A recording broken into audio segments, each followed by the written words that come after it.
ನಮಸ್ಕಾರ ನನ್ನ ಹಿತೈಷಿಗಳಿಗೆ. ನಾನು ಚೆನ್ನಾಗಿದ್ದೀನಿ, ನೀವೆಲ್ಲ ಚೆನ್ನಾಗಿದ್ದೀರಾ ಅಂತ ತಿಳ್ಕೊಂಡಿದ್ದೀನಿ. ಇವತ್ತೊಂದು ಇದು ಗಟ್ಟಿ ಅವಲಕ್ಕಿ ನೋಡಿ, ಈ ಥರ ಇರುತ್ತೆ ಗಟ್ಟಿ ಅವಲಕ್ಕಿ. ಇದರಲ್ಲೊಂದು ಸ್ಪೆಷಲ್ ಚಿತ್ರಾನ್ನ ಹೇಗೆ ಮಾಡೋದು ಅಂತ ನೋಡೋಣ ಬನ್ನಿ. ಅದಕ್ಕಿಂತ ಮುಂಚೆ ನನ್ನ ಚಾನಲ್ನ ಇನ್ನೂ ಯಾರು ಸಬ್ಸ್ಕ್ರೈಬ್ ಮಾಡ್ಕೊಂಡಿಲ್ವೋ ಸಬ್ಸ್ಕ್ರೈಬ್ ಮಾಡಿ, ಶೇರ್ ಮಾಡಿ, ಕಮೆಂಟ್ ಮಾಡಿ. ಇದನ್ನು ಇವಾಗ ಒಂದು 2-3 ಸರಿ ತೊಳ್ಕೊಂಡು ನೆನೆಯೋಕೆ ಇಡ್ತೀನಿ ನೋಡಿ. ಇದು 10 ನಿಮಿಷ ನೆನೆಯೋದಕ್ಕೆ ಬಿಟ್ಬಿಡೋಣ ಇದನ್ನು. ಇವಾಗ ಅದಕ್ಕೆ ಏನೇನು ಬೇಕು ಅಂತ ಅಂದರೆ ನೋಡಿ, ಸಣ್ಣ ಸಣ್ಣದು 2 ಈರುಳ್ಳಿ ಹೆಚ್ಕೊಂಡಿದ್ದೀನಿ, ಒಂದು 5-6 ಹಸಿಮೆಣಸಿನ್ಕಾಯಿ ಹೆಚ್ಕೊಂಡಿದ್ದೀನಿ, ಸ್ವಲ್ಪ ಕರಿಬೇವು. ಇದು ಇವಾಗ ಮಾವಿನಕಾಯಿ ಸೀಸನ್ ಇರೋದ್ರಿಂದ ನೀವು ಮಾವಿನಕಾಯಿ ಹಾಕಿದ್ರೆ ತುಂಬ ಟೇಸ್ಟಿಯಾಗಿ ತುಂಬ ಚೆನ್ನಾಗಿ ಬರುತ್ತೆ. ಮಾವಿನಕಾಯಿ ತುರಿ ತೊಗೊಂಡಿದ್ದೀನಿ, ಒಂದು ಟೊಮೆಟೊ ತೊಗೊಂಡಿದ್ದೀನಿ. ಇದಿಷ್ಟು ರೆಡಿ ಮಾಡಿ ಇಟ್ಕೊಂಡಿದ್ದೀನಿ. ಇದಕ್ಕೆ ಒಗ್ಗರಣೆಗೆ ಎಣ್ಣೆ, ಕಡಲೆಕಾಯಿ ಬೀಜ, ನಾನು ಕಡಲೆಬೇಳೆ ಉದ್ದಿನಬೇಳೆ ಹೀಗೆ ಮಿಕ್ಸ್ ಮಾಡಿ ಇಟ್ಕೊಂಡಿರ್ತೀನಿ. ಕಡಲೆಬೇಳೆ ಉದ್ದಿನಬೇಳೆ, ಸಾಸಿವೆ, ಅರಿಶಿನ ಪುಡಿ, ಉಪ್ಪು, ತುರಿದಿರೋ ತೆಂಗಿನಕಾಯಿ.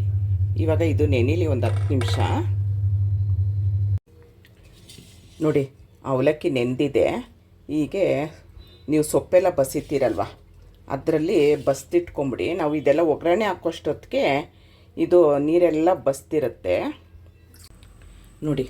ಒಂದು ಬಾಣಲೆ ಇಟ್ಕೊಂಡಿದ್ದೀನಿ, ಸ್ಟವ್ ಅಂಟಿಸ್ಕೊಂಡಿದ್ದೀನಿ. ಎಣ್ಣೆ ಹಾಕ್ಕೊಳ್ಳೋಣ.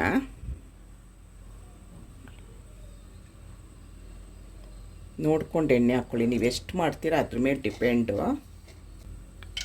ಕಡಲೆಕಾಯಿ ಬೀಜ ಹಾಕ್ಕೊಳ್ಳೋಣ. ನಾನು ಸ್ವಲ್ಪ ಹಾಕ್ಕೊಳ್ತೀನಿ. ಕಡಲೆಬೇಳೆ ಉದ್ದಿನಬೇಳೆ,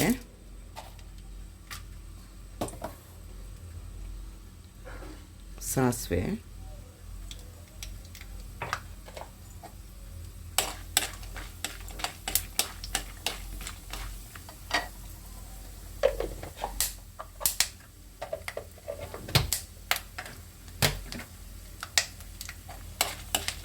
ಸಾಸಿವೆ ಚಿಟಪಟ ಅನ್ನುವಾಗ ನಾವು ಕರಿಬೇವು, ಈರುಳ್ಳಿ, ಹಸಿಮೆಣಸಿನ್ಕಾಯಿ ಅದನ್ನೆಲ್ಲ ಹಾಕ್ಕೊಳ್ಳೋಣ ನೋಡಿ. ಇಷ್ಟು ಹಾಕಬೇಕಾದ್ರೆ ನಾವು ಮಾವಿನಕಾಯಿ ಟೊಮೊಟೊನ ಹೆಚ್ಚಿಟ್ಕೊಂಡು ತುರಿದಿಟ್ಕೊಂಡಿದ್ವಲ್ಲ ಅದನ್ನು ಹಾಕ್ಕೊಳ್ಳಿ.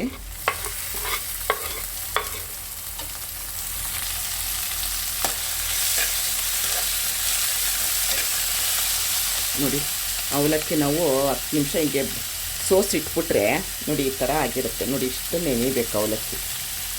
ಹಾಕ್ಕೊಳ್ಳೋಣ.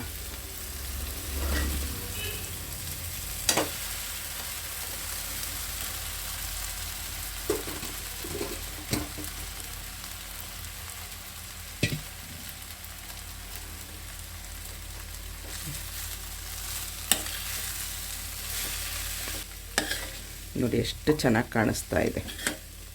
ತುಂಬ ಟೇಸ್ಟಿಯಾಗಿರುತ್ತೆ, ಯಾಕಂದರೆ ನಾವು ಮಾವಿನಕಾಯಿ ಹಾಕಿರ್ತೀವಲ್ಲ, ಹಾಗಾಗಿ ತುಂಬ ಚೆನ್ನಾಗಿರುತ್ತೆ. ನೀವು ಒಂದು ಸರಿ ಈ ಥರ ಮಾಡಿ ನೋಡಿ. ಯಾಕಂದರೆ ಇವಾಗ ಮಾವಿನಕಾಯಿ ಸೀಸನ್ ಅಲ್ವಾ. ಸೀಸನ್ ಇರಬೇಕಾದ್ರೆ ಯಾವ್ಯಾವ ಸೀಸನಲ್ಲಿ ಏನೇನು ಸಿಗುತ್ತೆ ಅದನ್ನು ನಾವು ಉಪಯೋಗಿಸ್ಕೊಳ್ಬೇಕು ನೋಡಿ. ಇವಾಗ ನೀವು ಉಪ್ಪೆಲ್ಲ ಸರಿ ಇದೆಯಾ ನೋಡ್ಕೊಳ್ಳಿ. ಆಮೇಲೆ ಲಾಸ್ಟಲ್ಲಿ ನೋಡಿ ತೆಂಗಿನಕಾಯಿ ತುರಿ, ಕೊತ್ತಂಬರಿ ಸೊಪ್ಪಿದ್ರೆ ಹಾಕ್ಕೊಳ್ಳಿ.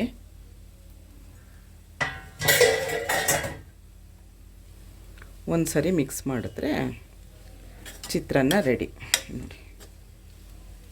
ಅವಲಕ್ಕಿ ಒಗ್ಗರಣೆ, ಅವಲಕ್ಕಿ ಚಿತ್ರಾನ್ನ, ಅದು ಮಾವಿನಕಾಯಿ ಹಾಕ್ಬಿಟ್ಟು ಮಾಡಿರೋದು ಸ್ಪೆಷಲ್ಲಾಗಿ ತುಂಬ ಚೆನ್ನಾಗಿರುತ್ತೆ. ಯಾರಾದರೂ ಮನೆಗೆ ಅರ್ಜೆಂಟಾಗಿ ಬಂದ್ರೂ ಅವ್ರ ಹತ್ರ ಮಾತಾಡ್ತಾನೆ ಅವಲಕ್ಕಿ ನೆನೆಸಿಟ್ಬಿಟ್ಟು ಬೇಗ ಮಾಡ್ಬೋದು ನೋಡಿ. ರೆಡಿ ಆಯಿತು. ಈಗ ಸರ್ವ್ ಮಾಡೋಣ. ರುಚಿಯಾದ ಮಾವಿನಕಾಯಿದು ಅವಲಕ್ಕಿ ಚಿತ್ರಾನ್ನ ರೆಡಿ ಆಯಿತು. ಅವಲಕ್ಕಿ ಒಗ್ಗರಣೆ ಆದರೂ ಅನ್ನಿ, ಅವಲಕ್ಕಿ ಚಿತ್ರಾನ್ನ ಆದರೂ ಅನ್ನಿ. ಯಾಕಂದರೆ ಮಾವಿನಕಾಯಿ ಸೀಸನಲ್ಲಿ ನಾವು ಏನೇನಿಂದ ಅದರಿಂದ ಉಪಯೋಗ ಪಡ್ಕೊಳ್ಬೇಕು ನೋಡಿ. ಎಷ್ಟು ಚೆನ್ನಾಗಾಗಿದೆ ನೋಡಿ. ತಿನ್ನಬೇಕು ಅನ್ನಿಸ್ತಾ ಇದೆ, ಹೊಟ್ಟೆ ಹಶ್ವಾಗ್ತಿದೆ, ತಿಂತೀನಿ. ಇಷ್ಟೊತ್ತು ನನ್ನ ವೀಡಿಯೋ ನೋಡೋದಕ್ಕೆ ತುಂಬ ಧನ್ಯವಾದಗಳು. Thank you.